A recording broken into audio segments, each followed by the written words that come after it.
The devil is in the details. We've all heard that said because it's true. When it comes down to it, reserve components, reserve funding, and reserve spending are never as simple as they sound in theory. So in our annual Q&A webinar, where all we do is address your questions, we set aside time for what we call application issues. I'm sure that you'll learn a few gems that will help you with the decisions you face at your association. All right, it is now time to move on to application issues. First question there. Should large repairs to boilers be paid out of operating or reserve funds? If you're servicing a boiler, monthly, quarterly, that's operating. If you're doing a retrofit of the boiler to give it an additional 20 years, 10 years of life, then I would say that that is reserves. Think about what we showed in that component list: useful life, remaining useful life, and replacement cost. If the work that you're going to do is going to change the useful life, change the remaining useful life, like Derek just said, give it another 20 years, or significantly change the replacement cost, if you're changing a major aspect of it, doing one phase of your 3 phases of roofing, then that's a reserve expense. But otherwise, if it's just ongoing maintenance, a little bit here, a little bit there, that's should come from your operational budget. Robert, and then just one more point on this. If it's above that minimum threshold, then it could be included as a reserve study item or reserve expense. But if it's a smaller expense, a few $100s, $1,000, whatever the fit is at your particular association, then maybe it should not be a reserve item. It should be an operating expense. Yeah, good point. All right, we have a long asphalt drive estimated at a 230-year life. How do we find how much we should be setting aside for replacement and reserves? Derek, do you know any asphalt that lasts 230 years? I think the Romans built them at one point in time. Yeah, but still, I think they needed to renew them every 20 years. Isn't that about right too? Yeah, they need to get an expert involved. There's asphalt specialists that could come out and take a look and get you guys on track for whatever your total useful life of that asphalt is. In my experience, it's somewhere between 20 and 40 years. I have seen some go as long as 50 years, but I have yet to work with any clients that have asphalt that's over 200 years old.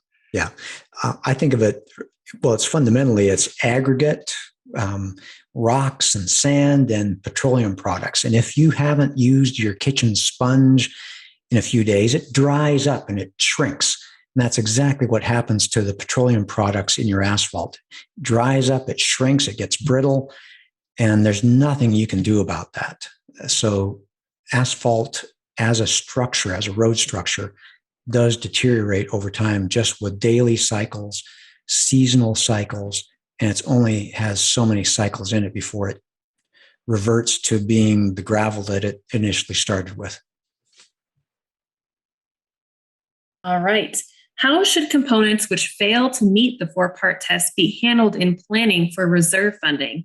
These may be high-cost items, for example, like plumbing or pipe replacement. Yeah, I think this is an area where you need additional expert information. Plumbing, they can send in cameras and do an analysis to determine the current condition of it. Remember, when we're on site, we're just doing a visual inspection and we're relying on information that the client provides. But if you get these additional experts involved, they can develop out reports that can help us build in and bake in just better information overall into the reserve study.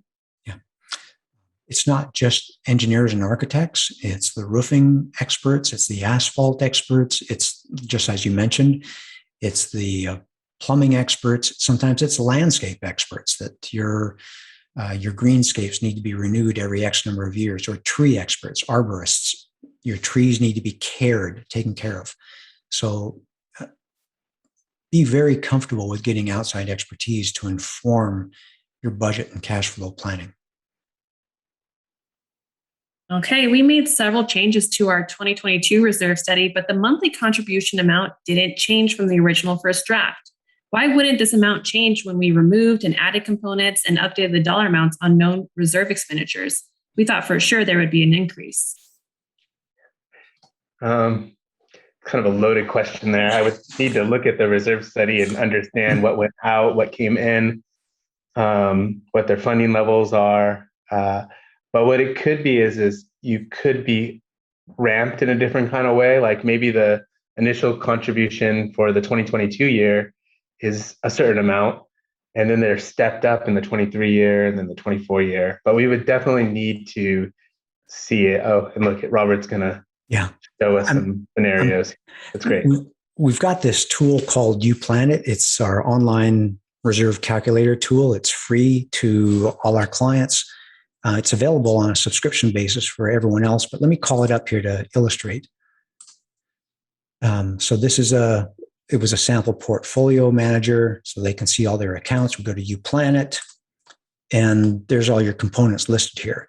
And what I was thinking is, let's say the wood fence got less expensive. It's $21,000 here. Let's call it $11,000.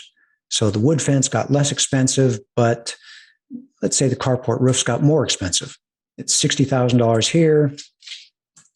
Let's call it $80,000, et cetera, et cetera. You could go down the list, something a little bit more, something a little bit less. Let's say the metal fence was 3 years away. Let's make it just 2 years away. You could go up and down. And so now we've made some changes here. Let's go to without changing any starting balance or anything like that, let's go to the recommendations page.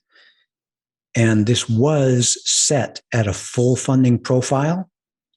And you can see it's still effectively going to a full funding profile. The changes that we made offset each other.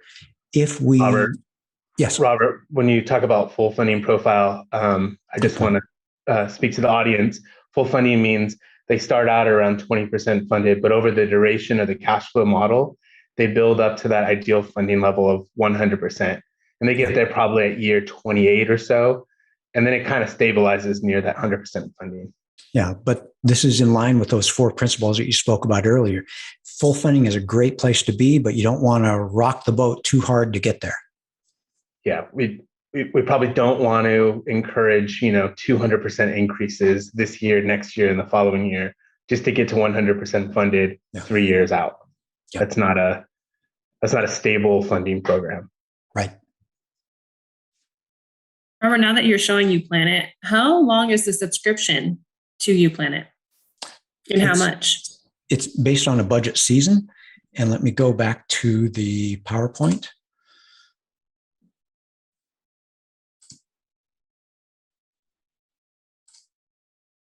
And we have that here. Basically, we want to help you have success with your budget. Budgeting is hard enough, and you're always wondering, because I started out as a board member, well, what if we do this? What if we do that? And just as I showed you, UPlanet allows you to go in and do that tweaking. And it's free for all our professional clients, full update with site visit, update no site visit. It's $149 a year for everyone else. And it extends through your budget year into the first part of the next year. So it's basically your budget season. All right, great. Can you discuss funding a concrete restoration project and how a reserve city can meet the 4-part test for such a project?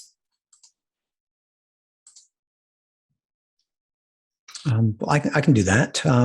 Let's say you have a building exterior, you're noticing some spalling where the paint and the concrete is chipping off. Maybe it's your parking structure where you're starting to see some chipping on the horizontal surface, the driving surface of that parking structure, some chipping, and you're starting to see the rebar. You realize this is not good. So you hire the outside expertise, the structural engineer, and you realize that, number one, it's a common area maintenance responsibility. The building is 38 years old, and by golly, we're realizing that it has a limited useful life. It has a predictable remaining useful life. At this point in time, we see it has a predictable remaining useful life of 0. The engineer said it's going to cost $150,000, and that's above a minimum cost. And the engineer says, yeah, it happened at 38 years. You probably got 3 years more than I would have guessed. Something like this. Your building in your neighborhood exposed to, in Chicago, your freeze thaw cycles, or in Miami, your salt air environment, whatever it is in your neighborhood, the engineers and the architects, they know. And they will say, you should do this now, and you should dial it into your reserve study so you'll be ready with $150,000, inflated, of course, for the next time around, next time it comes around.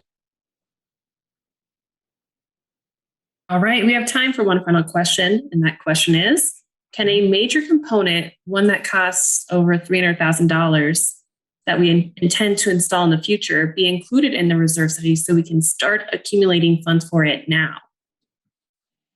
Yeah, Paige, I think from the question, it sounds like it does not exist at the community. Maybe it's a new pool and they don't have a pool, and so they want to install one for $350,000. So it cannot go into the reserve study until it's actually built out at the association. And then we can add it. That's because it's a capital improvement. It doesn't currently exist.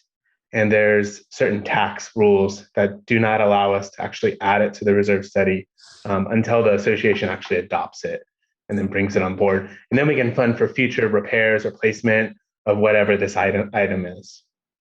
Yep. In the earlier session, we had someone talking about adding electric vehicle charging stations, which is a great idea. But it fails test number one if it currently does not exist. It's not currently a common area maintenance responsibility. It's a great idea. Once you spend the money, it's typically special assessment or higher operating dues for maybe 5 years to get ready for this project. Once it's installed, then that's when you put it in the reserve study and say, okay, 20 years from now, we will replace what exists. I hope that this was valuable to you. If you still have questions, no worries. We're always here to help. If you're an existing client, contact your project manager. If you want to avoid special assessments and deferred maintenance, visit reservestudy.com and get a free proposal for your association now, in time for your next board meeting.